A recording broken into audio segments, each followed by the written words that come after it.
I got a great episode for you guys. By the way, happy holidays, etc., etc. Yeah, Happy New Year! Sure. Got the final harvest for the plants that we've been growing this season. On our last episode, we chopped down 3 of them. In this one, we'll chop down the remaining 3 along with our grafted plant, aka our Frankenstein. Look at them colors! Right? We got all kinds of flavors out here. Also, in this documentary, we'll go over what kind of gifts our very own Manny received this year. Believe it or not, dude was raised Jehovah's Witness. So why he celebrating? Yeah, we're gonna have to talk about that too. And on screen, there's footage of the grafted plant we were just talking about. She's alive!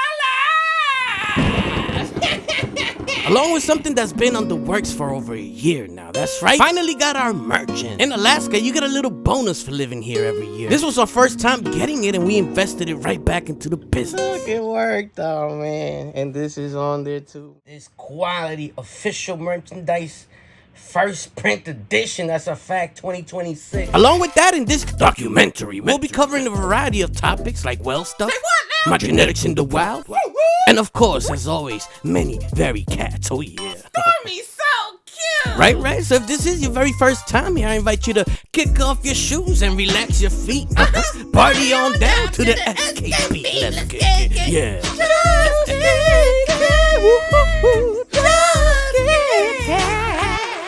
Yeah, welcome back to my regular subscribers and a special shout out to my Patreon members. On screen is my lovely co-host Alfred, and this does take place in Anchorage, Alaska, in my cousin's garage. What up, cuz? As you can see, all the plants have been taken down, but before we get down to their final showcase, let me give you the info on the setup that I used to grow these babies. The tent that housed these plants was a 5x10 tent, and the light used to cover this space was a FCE 1200 watt. This was our very first time running deep water culture, or DWC as it's known, so 6 buckets with air stones were used for this. And let me tell you, man, at first I was a little scared about having to change all that water, especially the prospect of having to do it 6 different times for these buckets. But as we demonstrated on a previous video, having a reservoir and a pump with a hose In different area codes! changed the game, and this was one of the easiest grows that I've had. Come on, Alfred, be serious. 2 6-inch exhaust fans were used to ventilate this place, and all monitored by the iControl system. All of this equipment from our sponsor, Mars Hydro. Discount code Alfred should save you a little bit of money on their website, should you be interested in any of the stuff that I use. Now, as we move on. Speed it up! You're a little behind there, buddy. No, my bad. To the first plant that we'll be chopping down and showcasing for your viewing pleasure, of course. Ladies and gentlemen, the Grandpa's Cookies R2V1 crossed with the Orange Jello. Oh, yeah. Yeah, now this is one of our very own genetics. Genetics available for purchase. Hit the email in the description of this video. Facts. But let's talk about the parents of this. The Grandpa's Cookies R2V1 comes to us from Ethos, while the Orange Jello, as we spoke about in our previous video, was gifted to us by former YouTuber Northwest J and produced by Prism Labs. If you've been following this channel for a while, then you remember when we grew the Grandpa's Cookies by itself. We made fun of it because one of the notes was supposed to be sandalwood. We didn't know what that was. You uncultured swine. The Orange Jello, which is the pollen donor for all of my current genetics, of course became that because of the strong orange tangerine terps that it has. So I know you want to know, but in general, most of these came with a nose that trends towards that citrus orange type of flavor. The nug structure for this particular plant came out a little smaller in area than I would like, in contrast to the feedback that most of you guys have given me when you grow it at your own home. That's because they're better growers than you. And they also got bigger penises. It could be, Alfred. All of them. It very well could be. I ain't mad at that. Even though. the girl. Okay, now relax, man. Relax. What? You ain't never been to Thailand? Now, before we move on to the next plant, let's take a little bit of a break and talk about our personal life and what we got for Christmas. Oh, yeah.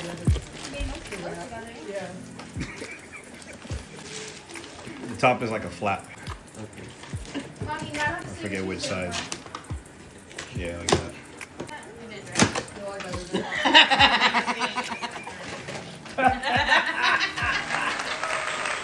Stop playing. Hey, how long was this under the tree for?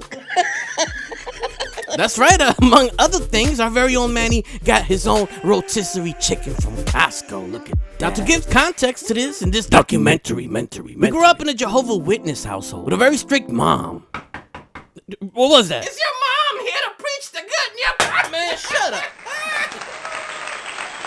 And because of this, growing up, we never got to celebrate our birthdays or Christmas, etc. And by the way, this is the Cairo cross with the Orange Jello. Another one of our very own genetics. We grew 2 different seeds of this plant, so in our last video, we already talked about it. If you want to go and check that out, I'm gonna take this time to tell you a little bit about me. So even though I don't practice the religion, growing up, the holiday season was tough for us. It's like seeing your family and everybody in the world basically be part of something that you can't be part of. So as an adult, this season always brought me depression. As a matter of fact, when I moved here to Alaska 2 years ago, right at the end of October, meaning Christmas was right around the corner, I remember specifically telling my cousin, don't give me any gifts for my birthday, don't mention it. Just a regular day. Don't make it weird. When that Christmas came, they still gave me gifts, man.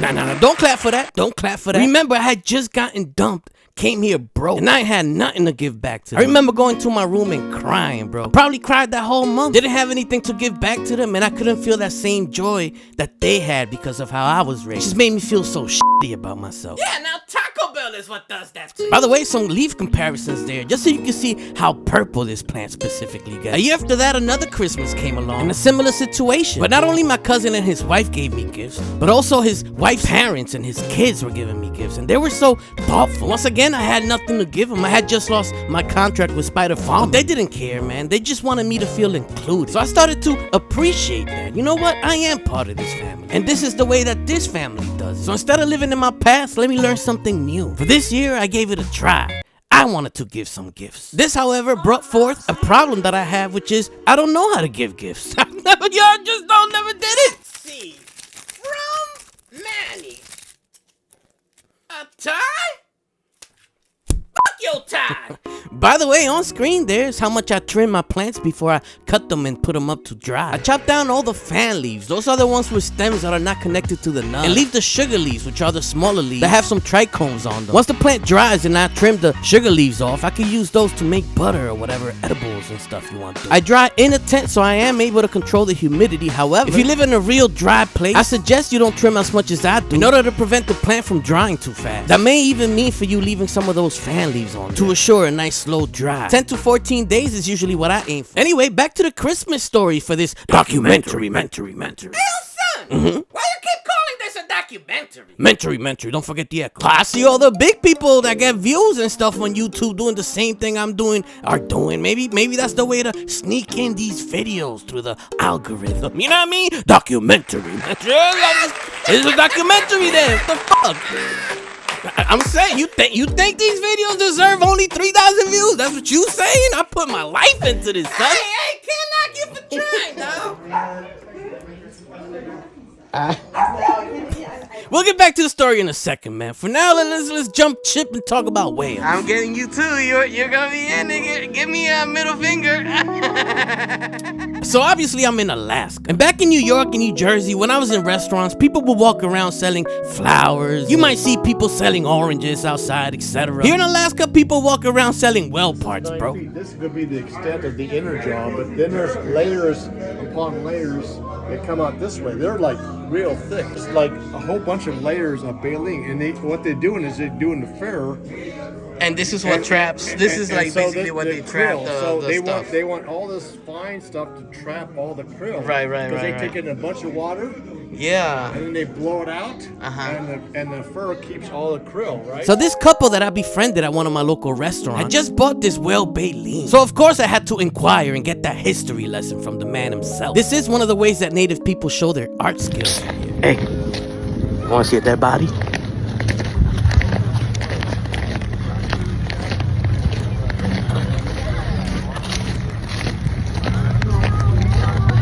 Oh my God. That's crazy. I know, right? By the way, only the natives in Alaska are allowed to partake in the whale distribution system. If you wanted to purchase a baleen here and you're not native, the native owner has to inscribe it before he sells it to you. That's why you see art in these.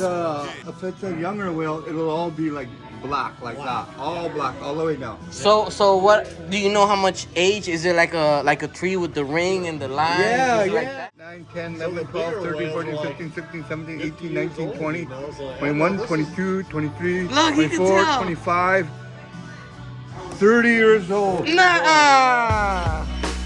And I'm here. You're such a dork. Bro, I just be amazed at everything, man. You know, I'm from the East Coast, bro. We don't get to see this kind of stuff. Hey, that's something beautiful like that man got there. Yeah, I mean, it ain't no oranges. I was told other things are also made from this, such as baskets, etc., etc. But we'll talk about that whenever we run into it. Give him your name. What are you, a fan? I'm Richard. Anyway, I laughed because he introduced himself to me, like if I don't know his name, rather than the camera. As we move on to the third plant that will be taken down in this video. Ladies and gentlemen, the Blue Dream crossed with the Orange Jello. I almost forgot what this video was all about. Yeah, it's about plants still. It's just, I like to throw in some of my life in there. And we've been living a lot lately. The Blue Dream came to us from ILGM. And the Orange Jello, of course, we've already talked about. Blue Dream, of course, is a staple OG strain in the community, with the outcome of smoking this genetic.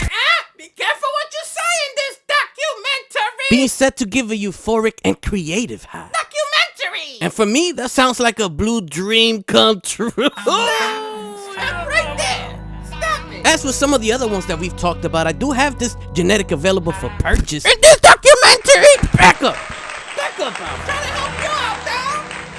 Hit the email on the description, man, and I'll get back to you. All feminized F1, so do take that into consideration. Was hoping to get a nice mixture of those blueberry terps from the Blue Dream mixed with the sweet citrus of the Orange Jello. This does lean towards that sweet side. However, we'll have to wait till it cures for me to give you the best breakdown possible. As we move on to my neighbor Willie Nelson's harvest. And that's right, I do have a neighbor named Willie Nelson who also grows documentary style plants. I'm actually narrating this from his house as we speak, and that is him right there on screen. Bro went on vacation and told me to stay at his house, use his car, and watch his pets. That's what I'm doing. Did he tell you to eat all his food and drink all his liquor? Because that's also what you're doing.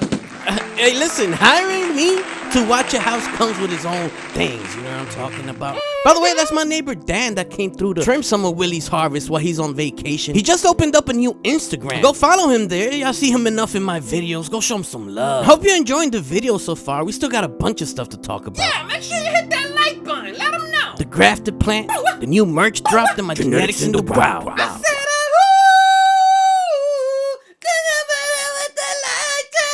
Go, Alfred. Go, Alfred. Yeah, get it. Back to the gifting, man, because there is a point to all of this. This year, my cousin and his family got very creative with the gifts, especially with the wrapping. Y'all already saw the rotisserie chicken, but they also started wrapping presents to look like other things that they weren't. Y'all legitimately thought that this was a bong or something until I opened it up. That's so good. My cousin there unwrapping one of his gifts. By the way, follow him there on Instagram.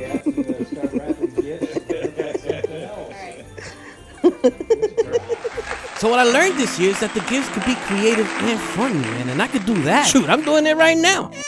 you ain't that funny. So not only was this the first holiday season where I didn't cry, but I actually enjoyed myself and looking forward to future holidays with my family. Now as we move on to the final plant that we'll be harvesting in this video. My bad. In this documentary. Yeah. Ladies and gentlemen, the grafted plant, aka the Frankenstein plant. Yeah. Here's some flashbacks of where this project all started. You can check out the other videos in this season if you're interested. But we started off trying to graft 5 different plants all together in the same root zone. Only 3 of those were successful. And as you can tell here, the plant grew so tall that we ended up having to flip it horizontally and growing it like that. At first, we used yo-yos to maintain the branches upright. However, as you can see there, we ended up using another pot, putting stakes in and training the plant that way. Here's what one of those spots where we joined the 2 branches together looks like today. And trust me, I know what you're asking yourself. Why would you even do that? Because it's fun, Alfred. Because it's fun, that's why. This all came about when I saw a post of somebody growing a tomato plant on top of a potato root zone in what they called a pomato. So I did some research to see what I could graft onto cannabis. Documentary! Right, and found that you actually could only graft these kinds of plant with their own species. Yeah, they said hops might work too. I was actually hoping to see a bunch of varieties and colors and nug size within the same plant structure. You know, cause YouTube is a visual thing, and I did accomplish a little bit of that. The plants that ended up surviving were the Cairo cross with the Orange Jello, the Dippin' Sticks, and the PC21 cross with Orange Jello. Out of those, the Dippin' Stick was the only one that turned out green, and the other 2, as you can see, were purple dye, kind of blended into each other. As you can see, the leaves on some of these plants look horrible, but as I said on my last video, I got sick for 2 weeks, and that's when I was supposed to harvest this one. I actually even told my neighbor Dan to come and get this plant, trim it for me, and I'll give him half. Getting high. But by the time he replied, I had already changed my mind. Hey, did you tell your neighbor Willie you broke one of his glasses yet? I was gonna tell him when he got back, Alfred. You know he watches these videos, right? Yeah, so this probably you should have told him already then. He on vacation, bro. He don't need this kind of stress in his life. As we move on to something that's been in my mind, bro, since probably since I moved here to Alaska. That's my own merch drop, bro. Now the reason this taking so long, first of all, is because I'm broke. This man never lied. You know, I've been broke. But secondly, I like to touch the stuff that I'm giving you guys. I wanted to make sure that it's up to my standard, and I didn't want to just have a random company shipping you guys No stuff. disrespect, no disrespect. I needed to feel it with my own hands. Nothing a secret, bro. But I just got this delivery. Yeah. We got different. I also wanted you guys to feel like you're holding something valuable and special. To make that happen, I needed to do some of the stuff myself. So I got these little heat transfers. I'm gonna be back putting it right. So I guess Alaska gives you from $1,000 to $3,000 to live here every year. And this is my very first year collecting. And use that to make 100 shirts. I got 100 tags, 100 shirts. Okay. I'm from New York. So it's gonna be limited stock. New York. And I ain't even gonna front, these aren't gonna be the best shirts ever. But this is a start that I feel comfortable with. Every shirt is hand touched by me. The heat transfers itself. Look at what? Come on. So expect mistakes to be made. Like it took 15 shirts for the heat transfers for me to get it right. So you know you gonna get some real stuff. And these aren't available yet. On next video I have all the details. I'm waiting for some hand tags. So hold off on the inquiry. For now, let's check out my genetics in the wild. On the last video I introduced you guys to the Corner Grow YouTube channel, who happened to be growing a bunch of my genetics. Well, he happened to release part 2 of said video. And I wanted to invite you guys to check it out. Because not only do you get to see my genetics grown by somebody else other than me, but this guy makes some pretty dope videos, bro. Top of the morning and wait, yeah. Top of the morning. The subscribers, the comments, the views, the likes, the shares. I hope there's a reason why I say it every time, and it's not to be annoying. It's because I appreciate all of y'all. Every single one. Just so awesome. Aunties and uncles, the village. This is something I would have never imagined, and I'm so happy to see us corner growing, baby. Let's do it. Yeah, man, how dope is that, man? Before we head out, man, I wanted to give a special thanks to my Patreons, bro. We love you. I do have a new one this weekend, as well as Macho Grams rejoined again. I appreciate you. But I want to do it right on the next video. Yeah, this one action-packed already. If you like my work, Patreon is a way where you can support this channel economically, since YouTube doesn't let you monetize this kind of documentary. Special thanks to my sponsor. This might be the last video we do together since our contract is over. Negotiation gonna be Right, we crazy. see you guys later.